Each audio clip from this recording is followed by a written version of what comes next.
Hello everybody, it's that college football guy here in the video. Yeah, my headset decides to make another appearance, huh? Time once again for another schedule preview. I'll be doing a little bit of a conference realignment video. I'm going to check out a couple of things with some people I know back west to see a few things, mainly referring to Dan Patrick's, somebody from Dan Patrick's show making their tweet about UNLV and Boise. I'm going to look into that a little bit before I do anything. If there's nothing new other than that, I'll see what happens there. But if I got something new, I'll post a video on it. But time for another schedule preview. Now, prediction schedule preview. Another new member from Conference USA to the AAC and a subscriber school to boot, North Texas. North Texas had a good season right there. They went bowling, finished the season 7-7. Now they moved from Conference USA to the American. Let's see how they do. First off, we're doing our comparisons here for schools here. We're going to compare the non-conference games from last season and this season. We'll decide which one's tougher. And then we'll do the entire schedule from last season and this season and decide which one's tougher. All right. Last year's non-con games. Well, last year, first of all, everybody know last year's schedule. They actually, North Texas had a week 0 game, which was one of the non-cons. They're going to end up having two bye weeks.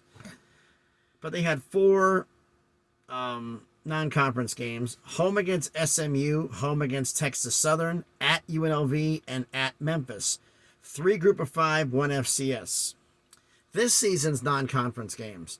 Home against Cal, at FIU, which is Florida National, at Louisiana Tech, and home against Abilene Christian. 1 Power 5, 2 group of 5, 1 FCS. Well, they got a Power 5 game, even though it's at home. It's still the Power 5 opponent, so this season's non-cons are tougher. Now, let's go through last season's schedule. Okay, starting off with that week 0 game, which means they're going to get 2 bye weeks. At UTEP, they won 31-13. Come home against SMU, lose 48-10.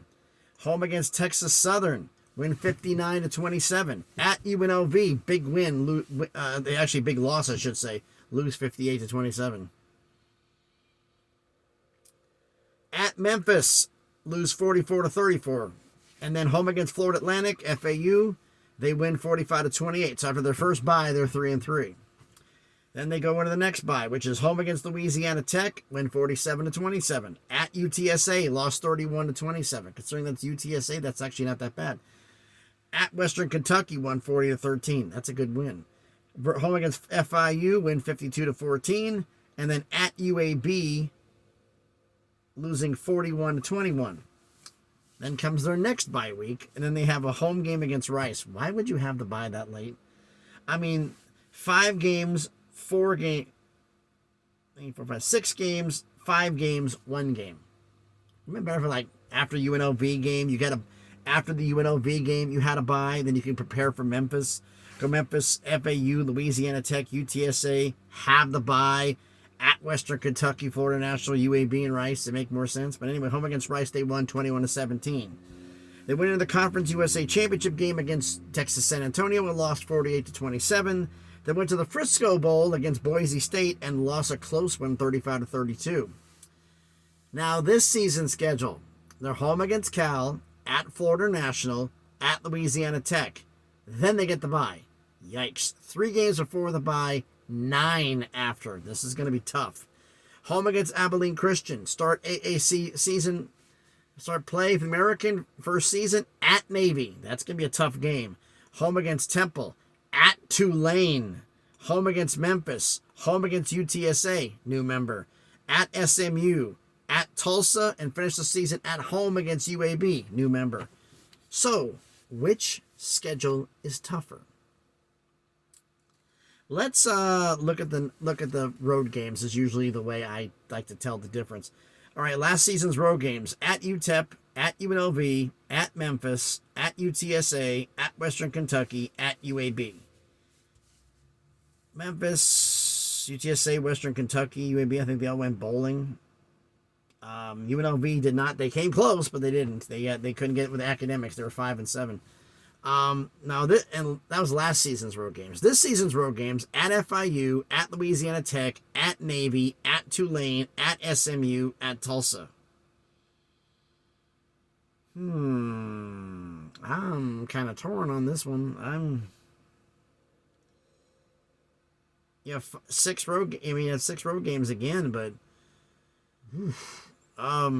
Navy's a tough place to play on the road, but they didn't go to a bowl game. Tulane bowled, SMU did, Tulsa did not. So you have, of all the road opponents you got, only 2 of them went bowling. That's wow. And last year's season, you had Memphis went to the bowl, UTSA went to a bowl, Western Kentucky went to a bowl, UAB went to a bowl. I'm going with that. I got to say, last year's schedule was tougher. Even though it's Conference USA, last season's schedule was tougher because they're not getting the tougher members of the... You got UAB, but you got them at home. You got UTSA, but you got them at home. You got Cal at home. Last season, their toughest games were on the road. So I'm going to say last season's schedule was tougher, but why don't you let me know your thoughts down in the comments. So thanks, everybody, for watching the video. I'm back home in my home terminal right now. It's going to be a bit interesting here to see what happens out of here since I got back in. It's our home terminal, but it's kind of mixed. We got another company sharing our yard, so it kind of makes a mixed statement here. But anyway, got back out on Saturday, which is today, and don't go back out till Monday morning. So we'll see what happens there. So, but anyway, thanks everybody for watching. If you haven't done already, please smash the like button, hit the thumbs up. It helps with the algorithm. It helps the video be seen by more people. The more likes, the more it gets watched. So I really would appreciate it. Comment on the video. 3 questions here. Non-conference games from last season and this season. Which one's tougher? Question 2. Schedule from last season and this season. Which one's tougher? Question 3. They went 7-7 last year, went bowling. You think North Texas can do it again? That's a question you're going to ask yourselves because I said this is a scheduled preview, not a prediction. I'll be doing those later. But, I don't know. Why don't you let me know your thoughts down in the comments. So thanks, everybody, for watching the video. Got to get a few things done here in the truck and then head on home, and we'll see what happens. We find a video from home recorded tomorrow. Well, as it goes, because I'm way too late to do the reset. They asked me to go out Sunday morning. I'm like, genius. I'm going to get back at about 9 o'clock in the morning. A 34-hour reset puts me back available at 7 p.m. at night. You want me to leave then? Like, no, there's no point. Like, that was kind of my point. So, like I said, thanks everybody for watching. Like the video, comment on the video. And if you haven't done it already, please subscribe to the channel. We're just past 400 subscribers, on the way to 500, slowly but surely trying to get that crawl up to 1,000. And if you're subscribed to the channel, one, thank you for doing so. If you're going to, thank you for doing so. Make sure you hit the notifications bell. It lets you know when I post a video. I try to post one every single day, but life sometimes get in the way. Or, as is the case with some places I've been, really bad internet. Those who are new to the channel will find out sometimes where I'll drop and record a video at like 2 or 3 o'clock in the afternoon. And because I'm on my cell phone doing this, it may take, because of bad reception, till 7 a.m. the following morning for it to finish uploading. Because it's that bad.